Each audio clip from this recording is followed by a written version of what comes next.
Welcome to Mommy's on a Call, your sacred space to laugh, learn, and feel like a real grown-up human for a hot minute.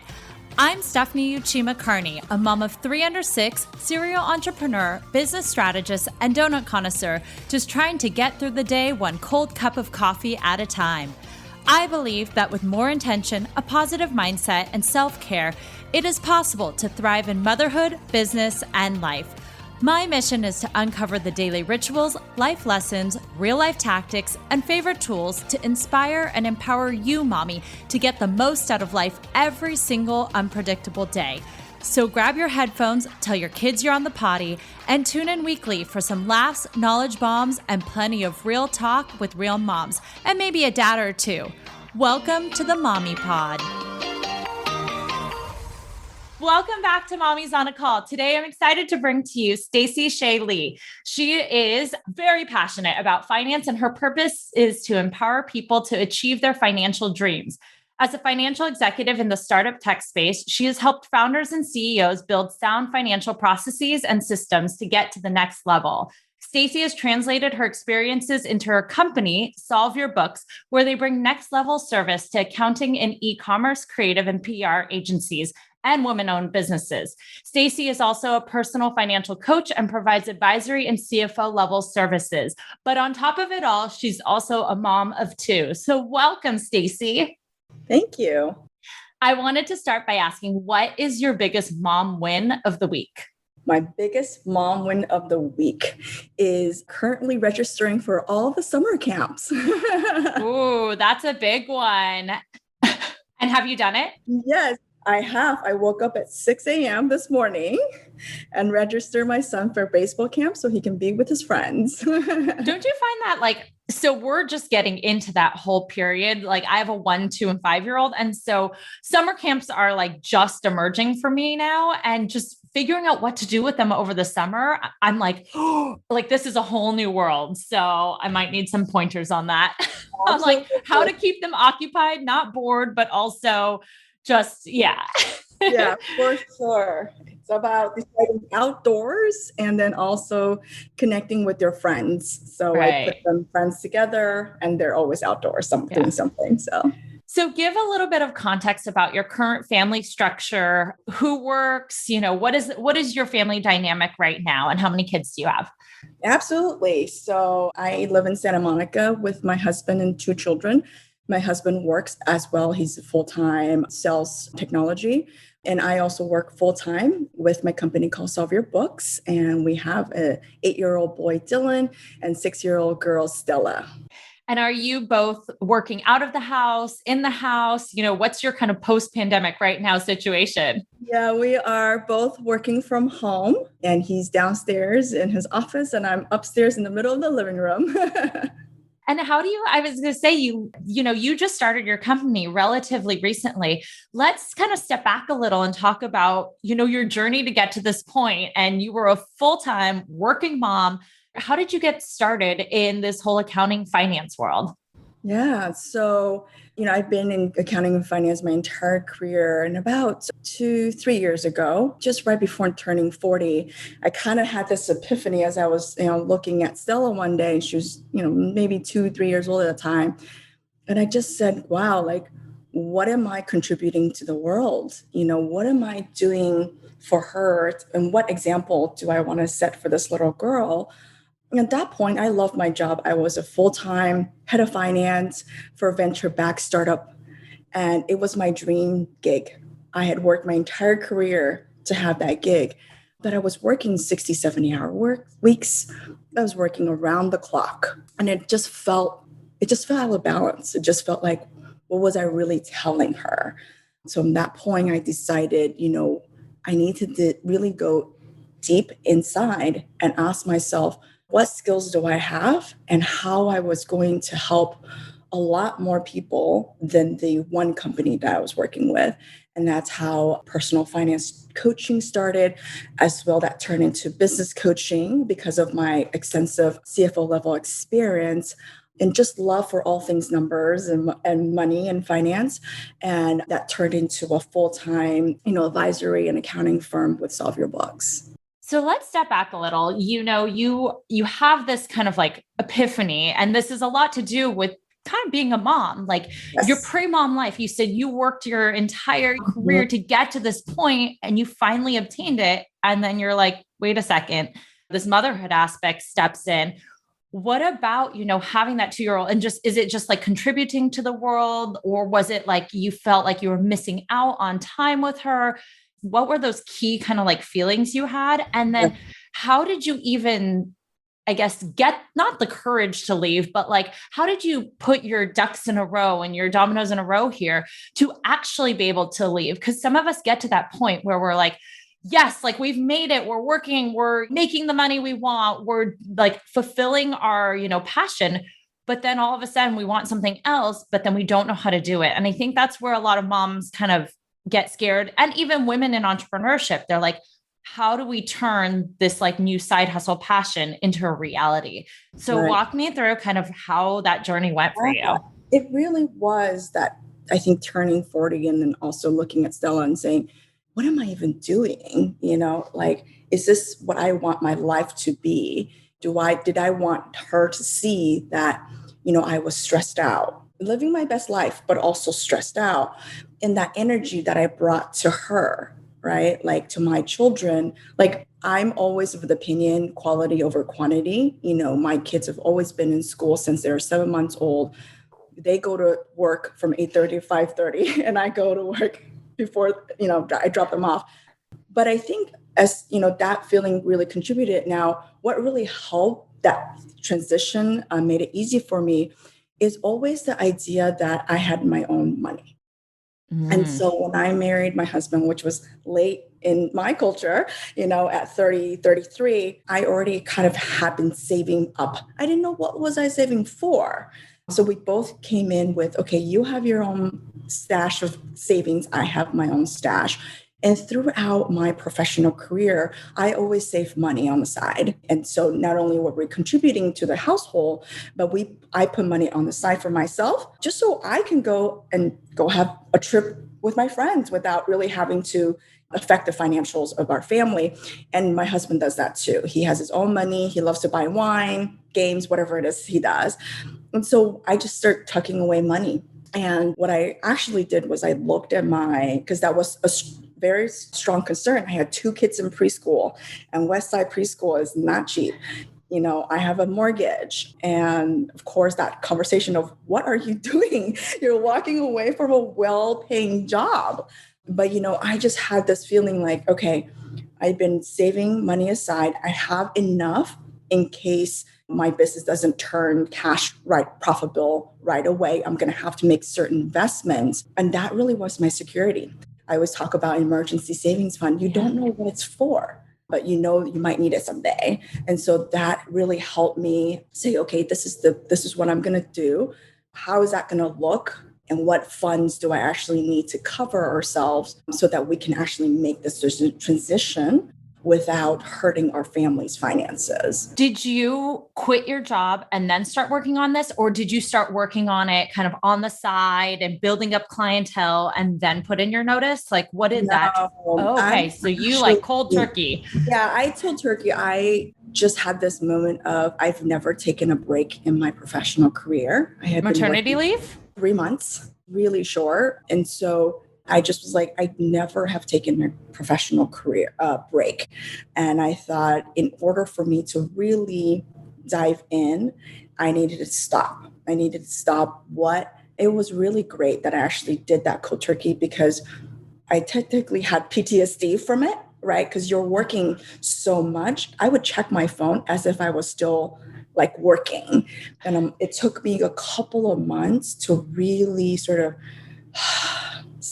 calm down from working at that fast pace. Were there any kind of practices or things you did during that time to kind of calm yourself down and like to reduce that adrenaline and that feeling? Like, did you have an outlet, or were you kind of like, what am I doing? Like, where am I? Like, yeah, it definitely was in steps. At first I still was like scheduling everything as if I was working and I needed to figure out what I was doing. And so it was in baby steps. At first I did make all the calls like, hey, this is what I'm doing. And then I slowly just went into taking myself to read at coffee shops, like doing all the things that I wasn't able to do because was working 60, 70 hours weeks, and allowing myself to follow the interest of what I was really wanting to do, and taking lots of walks because it really I felt like nature was going to slow me down, and really just being outside and being with my kids. So those were kind of the steps to kind of ease that transition off. So I want to talk about this emergency fund, because I think a lot of working moms out there who might want to do their side hustle, they're like, how do I fund this? Some of them are lucky and might be privileged enough to have a husband that can support their lifestyle. Some of them might not. And they're like, well, it's this constant cat and mouse thing or chicken and egg, where it's like, I have to work because I need the money. So I can't quit, because if I quit, then I don't have the money. Let's talk about how you can save, to whether or not it's to start your own company, or whether it's not to have the freedom and flexibility to be able to maybe get a massage or go on a trip or do something without, I hate the term asking permission. And I feel like I hear that a lot. A lot of women are like, I need to ask permission from my husband because he makes more money or whatnot. So how can you set yourself up for this like financial stability on your own?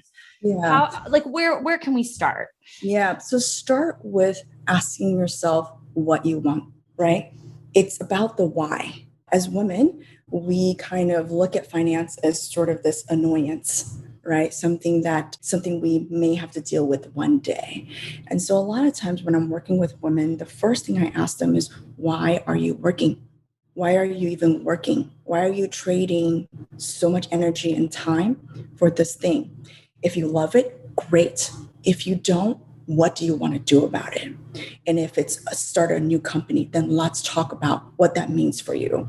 If it's freedom, what does that mean for you? And then let's put a number to it, right? So that means, let's say, I need a year's worth of $3,000 a month, whatever it is, right? So I need $36,000. How am I going to save for it?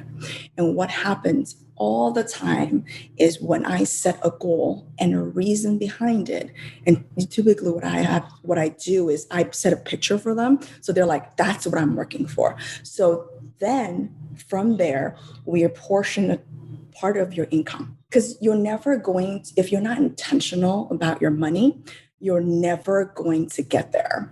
And so we have to be intentional.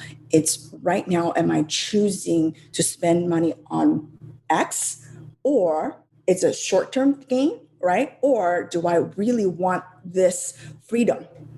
And how much am I willing to save up for it? And we do that in an automatic way where we take your paycheck and a portion, let's say it's 10% of your paycheck, and straight into your savings, and you live on the rest of it. Do you have any apps or anything that you use to do that? Or do you just basically tell them every time on a certain day, your Wells Fargo is going to direct auto transfer? And how do you get them not to touch it? Because I feel like, you see the number and you see it growing, and you're like, in your head, you're like, oh, I have all this like money now saved. How do you approach that? Yeah. So if you are a professional working woman, your paycheck can be distributed to different accounts. So it just goes into that account. And so then it's, where does it go? And typically what we do is we put it in an online savings account that's harder to get to. So it's not linked up. It's not you go to the bank and, oh my gosh, there's so much money, I'm just going to withdraw that. It's, oh, there's an online savings account. And I usually put it by itself, and so that you can see it grow. What's your favorite bank to use or online? So there's a couple of them. There's Ally, ALLY. There's now Marcus with Goldman Sachs, and even American Express has an online savings account. And so it's just that additional, like, oh, if I needed to get that money, I have to transfer to my personal checking and then get it. Just that thought stops people in their tracks. And so what we do is we always put guardrails. And then I will rename that account to starting my own business. So when you're looking at it, you're like, oh, right, I'm not starting my business, so I can't touch that money. I'm going to go with what I got in my checking account right now. And it's just a slightest shift, but I also put a lot of guardrails in so that people can't, it's human nature, right? Yeah. When we see it, we're like, oh, I can touch it. And it's just this changing the muscle, as I say, of like, oh, that's what it's for. That's the intention. If that's not the intention, then I can't touch it. I love that word, like intention on how you approach money versus like money is dirty or just a tool or whatnot. It's like very intentional. I know you've worked with a lot of women too on getting out of debt and also, but saving for the future. So, but like not just, you're starting your business savings, but like saving for your kids, your 401k and all of that. So say you get a paycheck, what are kind of your typical suggestions or advice that we would use? Like you get your paycheck, great. Now I have this. What do I do with it? Yeah. So even before you get your paycheck, the number one thing I tell women is you must invest in your retirement. I see this over and over again, especially women in our 20s. We're like, oh, no, we don't have money for that because I need to go to Cabo with my girlfriends, or I need to buy this pretty dress, or I need to get ready for dates to attract the man, right? But so they're like, we don't have enough to actually save for it. In their 30s, they're like, well, I'm married now and my kid needs a 529. And then in their 40s, it's college, and on and on and on. And over again, I see that disparity between the men and the women in their retirement over and over again. And so the first thing I said is before you even get your paycheck, invest in your retirement, because there is so much at play with money growing by itself if you start early, right? So pay yourself first. And then from there, again, do you have enough, right? And then it's okay. What do I want to do with my money? There's certain set you have to contribute to the household. And that's a conversation you need to have with your partners, right? But there's also a certain set of, we literally go down with, what is my goal right now, right? So let's say retirement is taken care of. What is your goal? So the number one goal, if you don't have emergency, is the emergency savings fund.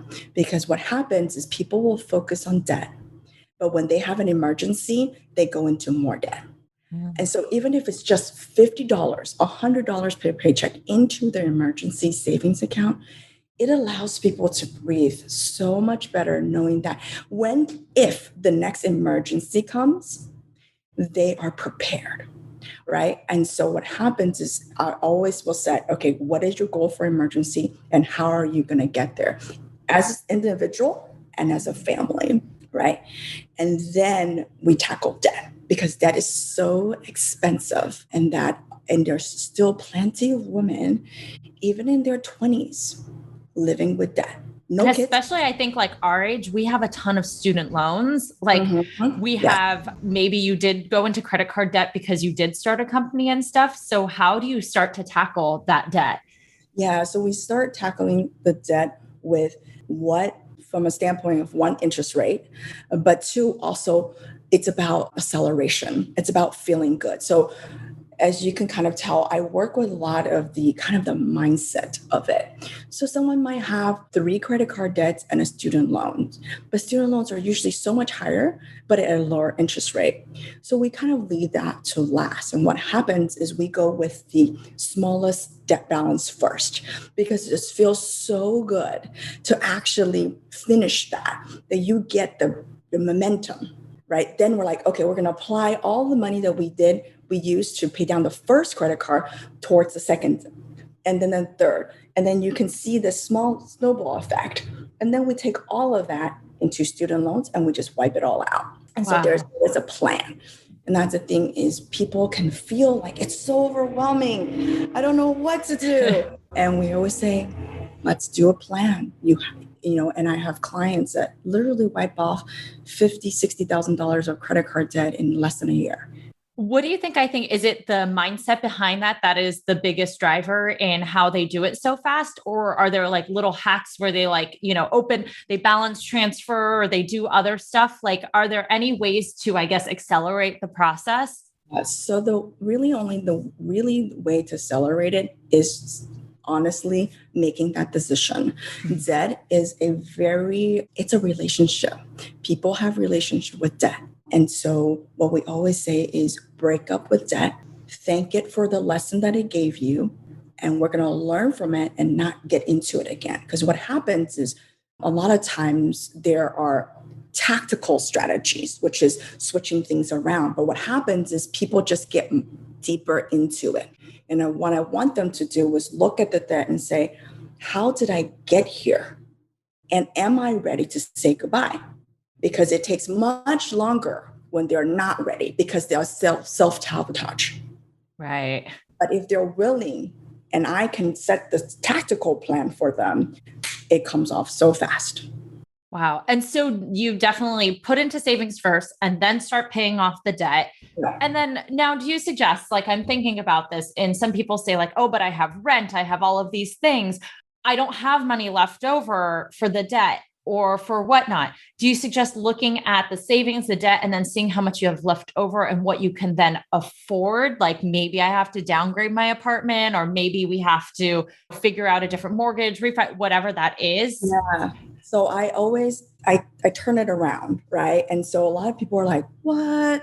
So the method that I created is really what are you making first? Let's look at that number. Then what are your goals? Before someone else has a pull on your money, what are your goals? Because you have to set that intention, because everyone else, including your family, your friends, everybody is going to want a pull on it, right? And even yourself, your habits. So what we need to do is decide what is your goal first. So save first. And saving could be paying off debt, because that is savings, right? So we think about, okay, we got to start reframe. This is the money I am making at the present moment. How do I want to spend that money? How do I want to save? What are my goals? Take care of yourself first, and then decide, okay, maybe I need to let go of a few things that are no longer serving my purpose, the purpose of what I want, right? Because what happens a lot of time is then we get into these great, beautiful places or meals or all these things. But in the end, you feel crappy anyway, because it's like, yeah, I look great on Instagram for that night, but then shoot, I didn't do the thing I actually want to do. And now I'm back to work again. And so they're in this internal cyclical loop. And so we break them out of that by asking them, what is your intention? What are you doing? Want to do with yourself this year, next year, 5 year, 10 year? What are your goals? And what So do you now want? let's layer on top of it. So now we have a husband or a wife, a spouse or a partner. And then we have kids. And I know, like, I'm getting, my parents are like, why don't you have a 529C? We have 3 children. And I'm just like, I can't think of all of these things. How do you start layering on top? And I also wanted to talk about how you said you had separate bank accounts and like separate kind of thing. Like, Yes. what does your family's like financial structure look like? How do you have that communication around the money? Because again, that's a very sensitive topic. I feel for a lot of families is talking about money. And I know for me, being a female, being a mom, and honestly, being an Asian female and a mom, it's Yes. kind of this, we don't really talk about it, but yet we keep our money really close. Like it's a cultural thing. I don't know. And so I wanted to talk a little bit about that because I find it interesting. I've heard a lot of my girlfriends who Mhm. are more financially savvy and things say like, I have my own money. And my mom always taught me, she's like, make sure that regardless of whatever happens, you can stand on your own 2 feet without someone. And so I definitely want to touch on that. Yeah. So I think it's, and I encourage women always to have that conversation. What I teach is come to it with love, right? Your husband, your partner, whoever they are, you guys are in this partnership because you love each other, but there's actually a financial partnership as well. And so when I coach a lot of women in their 20s, and a lot of people start living together very early, right? I won't say early. A lot of people are living with their partners, right? And so have that conversation and come from hey, I want to plan my life with you, right? And I want to understand like what your dreams are, what your goals are. And then what I say is come to that partnership with one goal, right? Do you guys want to have kids together? That's a huge financial impact. Do you want to have kids together? Where do you want to live? How do you want to? And just go through some questions. And it doesn't have to be one sitting, right? But it's just that starting that, hey, like, we I'm starting to get serious with you, and it's something we need to discuss, right? Not a, you need to do this, you need to do that, because that kind of puts off. I mean, I'll speak from a Asian female as well. It puts off the man, right? And so I'm always like, hey, babe, so, if we're going to have kids, we're going to have to think about school. What are you thinking about preschool? Are we both working? What does that mean? Are your parents going to take, right? It's like, hey, let's decide together. And I do that with a lot. I have coached military men who are extremely masculine to come to the table and, hey, we're in this together. So let's flash forward, because a lot of the listeners are already parents, and we're going to just use, I guess, we'll use my life as an example. I have 3 children, 5 and under, that one goes to private school. We have preschool, and we have, my husband is, full-time working, and I am kind of dabbling in the whole entrepreneurship. I stopped my full-time job. So we're in this kind of situation. How would you suggest to families who are already in it and now spending spending all this money and may not have had that maybe preparation before on the, what do you want? What do you see? Now we're in it. Now what do we do? So you can have the conversation at any point, right? And so when I decided that I was going to walk away from a very high paying job, we had the conversation. What is it going to look like? Okay. So from your perspective, there's a certain amount of income that's coming. Still, intention. What is it that you're trying to build, right? What are your goals as a family? You still have them, right? And so whether it is for the kids to go to a private school, preschool, this school, those are all intentions that you're making as a family. And one of the goals could be, I want to start a business, or I want to take a year off, or I want to take 5 years off because I want to be with my kids, right? And so those are all things where we need to basically, I say, even if you're already in the process, right? Anything can change. And when there's a change that is about to happen, or a change that you want to happen, have the conversation right now. Sit down with your partner and say, hey, we really need to talk about this. This is something on my mind. Or I don't think this is fair, or it doesn't feel good for me that I don't have X, Y, Z. Right? Because a lot of it is about a woman asking for what it is that we truly want in our hearts. And we've kind of been, because of this whole working woman, we've kind of almost been pushed into, you must work. And it's like, no, that's not the intention. The intention is, what do you want to do with your life? Yeah. Right? And so I would say, even if you're already in it, it's still start at the top. We're making X amount of money. What is your goal? Right? If you wanted to start a company and it requires a certain investment, can we make that as a family? And then from there, right, you then apportion some rent, some kids, and whatnot. And sometimes what I say is, some things are temporary, right? Your preschool mine was a 5-year commitment. So we talked about that for this 5 years. We're making that commitment. We cannot change that. Great. Next, right? And so it's really, don't feel like you're tied into this certain situation at the moment. I feel like we kind of lock ourselves into situations. And then what happens is then we get into debt. And when we get into debt, we start fighting. And when we start fighting, we get into more debt because we're trying to avoid all the conversations. And then it ends not well, right? Yeah. And so, because it is hard to think about, like, well, maybe I would have to pull my kid out of private school or do the thing that is not the best for them. But as parents, what is best for them is 2 loving, present parents, right? It's not the private school. It's not the soccer camp, the piano, the whatever lesson you hadn't started. It's being there with them, loving them. And that comes from you. You have to be, right, fulfilled and happy. And I always say, like, start there, right? Because the 529s, what I always say is, take care of yourself. And I take care. You cannot borrow for retirement, but the kids can borrow for college.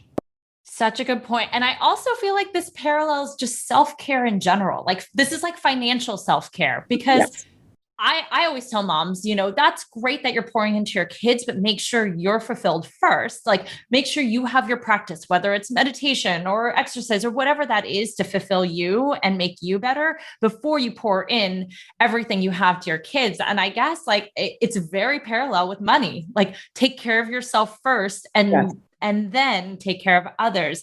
Let's talk back though about the separate bank accounts, because I'm curious about all of that. Like, how is that structured? How are your conversations around that? Like, it's like, this is my money. That's your, I see that causing like fights or something like in terms of this is mine, this is yours. But how do you have that conversation and how did you structure that? So we'll talk about the structure first. And the structure is we do hers, his, and ours. And even retirement is technically individual. And so that's why I always encourage women to get retirement going, because it's individual. It's not joint in any way, shape, or form. Okay. So you have your own retirement, you have your own bank, and you have to have your own credit card. This happens a lot of times. The women just abandon their credit. Okay. Don't ever do that because as women, credit scores are also individual. Okay. So we must have our own checking. We must have our own credit cards and we have our own retirement. So we have our own bucket. Then he has his own. It's the same. He has a checking, he has credit cards, and then he has a bucket of his money.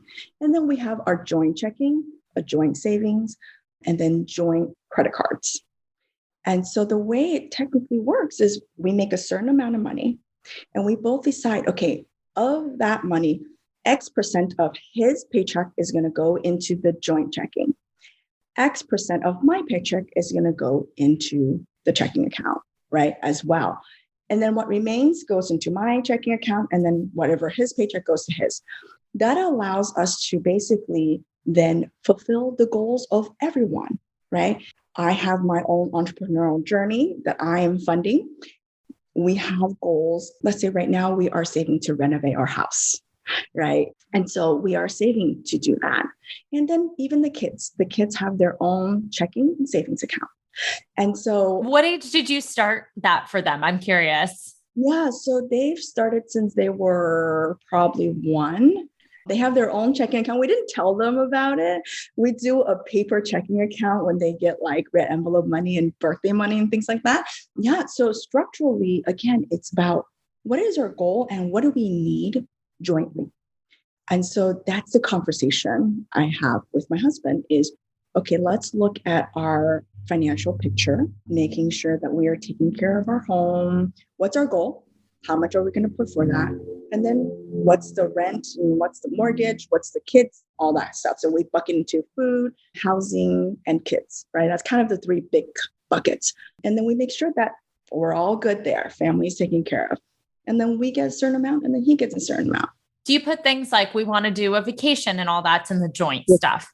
We do. Yeah. So like joint family vacation, we do put it in the family money. But if I'm going to like Miami with my girlfriends, that's on me. Same thing. If he's having a boys trip, somewhere just like they went to Seattle, that's on him. Right. And so we're really clear. How do you handle couples or families where the income discrepancy is pretty big? Like, say Yes. the wife is a teacher, but the husband is making quadruple what she's making or something. Because I see a lot of families in this where then it's this like, well, I make more money. Like, how do you handle the separate checking accounts? Because you said like the overflow goes into your own. So then maybe the husband has more or vice versa. The wife has way more. How do you approach that from like a mindset perspective of like, well, I have more money, so I'm spending this and I'm doing this because I work more. Like, yeah. Again, right? It all comes down to what is your goal as a couple, right? And so even if let's say he's making $1 million and there's a stay-home wife, right? She should still get some for her retirement, right? Even if it's because what is she doing? She is working a job that is unpaid, right? But there's a family decision that happened, right? So it's not that she couldn't get a job. It's not that she couldn't get paid. It's not that she did X, Y, Z. It's that the family made a decision for the betterment of their family structure. She's going to stay home or he's going to stay home, right? There's a lot of Dads are staying home now. Quick question on that. You said she should save to retirement. Should she just start a traditional IRA? Because in that case, they wouldn't qualify for a Roth based on income. But I'm wondering, because, I have friends who made the choice to be a stay-at-home mom because their income was just basically paying childcare, and the husband's like, it's not worth it, or vice versa.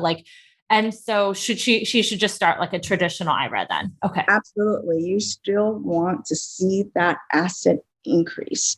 And you want, as women, that independence that we talked about, right, is seeing that that is yours, right? And that no one can touch it really because it's a retirement account, and seeing that grow. Just, right now the limit for IRA is 6,500, just keep putting in there. Because technically in California, retirement, if it's contributed, it's common, but really, it's really for the mindset of the women. I always encourage them, put money in retirement.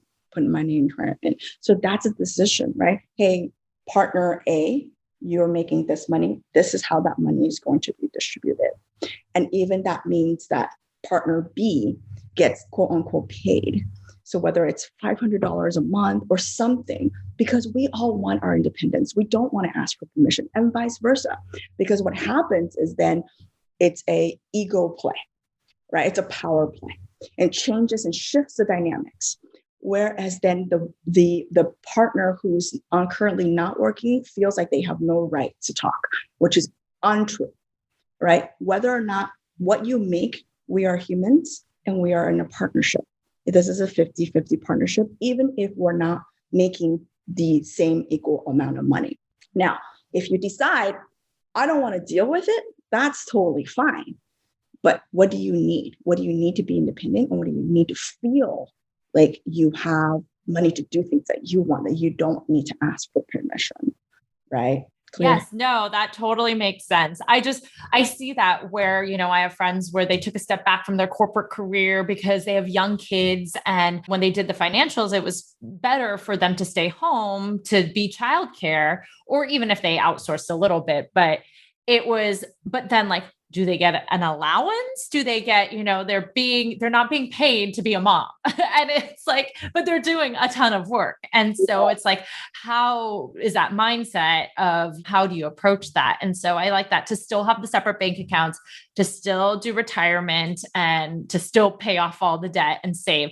And I was going to say the woman should still then take that allowance and save some too. I mean, I would. Okay. I would, because really, if it would be so this happens a lot, right? Is when women become entrepreneurs, they just stop saving for retirement, or they even stop paying themselves. This happens I coach so many women.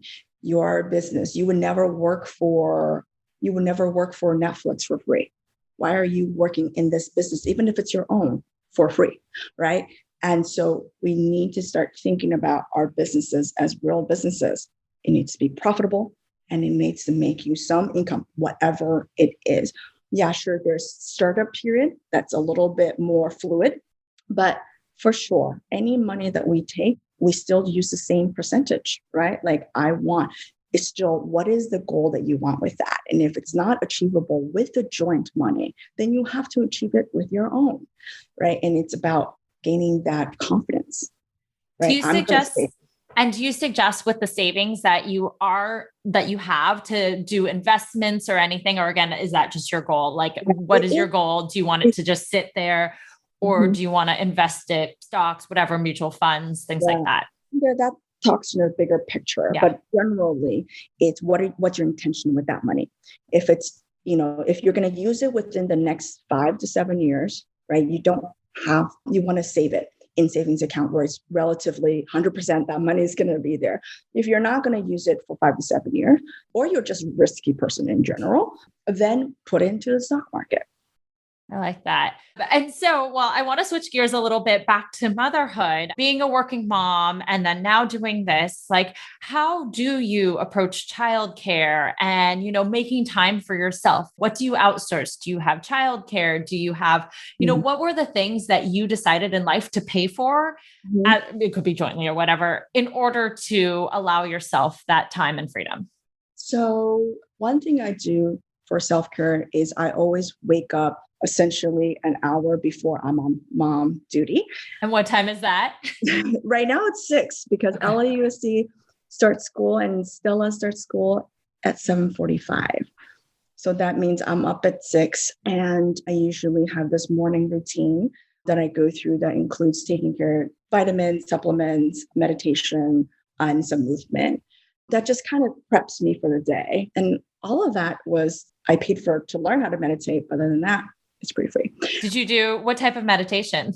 I do something called Vedic meditation. Okay. Yeah. I was looking into transcendental meditation. So when you said you paid to learn, Yeah. there's only a few programs that you pay to learn. So I was, curious. For that, and I would say lately what we decided. So after preschool, we don't pay for childcare. Dylan was at after school program. Currently it's free, but we do pay for after school program, mainly because we decided that during school, they actually don't get to know their friends that well. It's just learning, right? 15-minute recess, 30-minute lunch. That's it. So after school program was actually a way for him to make friends. And so we're like, sweet, let's pay for that. Let's for him. He needs that friendship building, that social interaction. And so, we make the same decision for both of them. They're both going to after school. So we definitely pay for that. We don't have childcare outside of that. My husband and I, we pretty much take care of them. We drop them off, we pick them up, and thank God my husband's job is fairly flexible.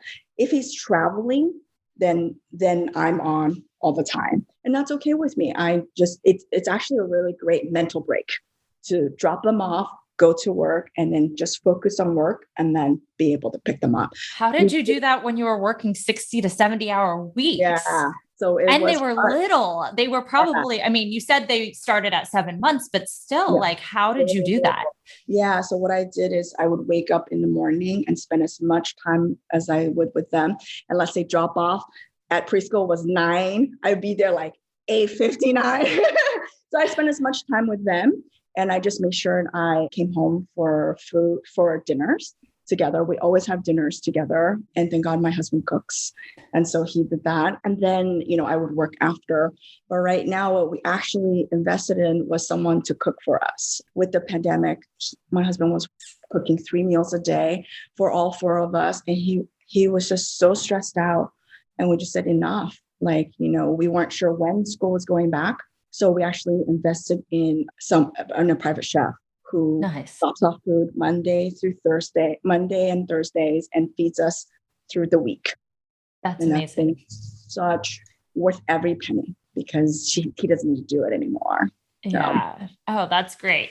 So to wrap things up, I wanted to ask one of my final questions, which is, what is your mom's superpower that you gained once you became a mom that makes you better in either business or life? I think 2 things. One is really about patience and unconditional love, I think, is what I really learned from children. You can't control them and you can't change them. They are who they are. And so I have a lot of patience in listening to their needs and their wants. And that really kind of helped me in starting my business, because it's like, okay, what are you having problems with and how can I help solve that? And that's where sort of the unconditional love comes in, because that's really what we want to do, express our love for them. And whether that's letting them, having patience, and if they need to sleep in my bed, or if they need to, I need to sit with them for half an hour while I'm like, I really need to be prepping for this podcast. It's being present. I think that is really kind of, Dan, what my children was able to teach me. Oh, well, thank you so much for joining today. Where can we find you online? Yeah, so I'm on Instagram at Stacey Shieh Lee. That's STACEYSHIEHLEE. My website is solveyourbooks.com. I love that. Solve your books. Well, thank you so much for joining, Stacey. Thank you for having me. Thank you so much for listening to this episode of Mommy's on a Call. Your support means the absolute world to me. You can find the show notes for this episode and other goodies over at mommysonacall.com. And if you enjoyed this episode or have gotten value from the podcast, I would be so grateful if you could head on over to Apple Podcasts and leave a rating and review so that we can reach and empower more moms all over the world together. Thank you so much again, Mommy Pod, and I will see you here next time.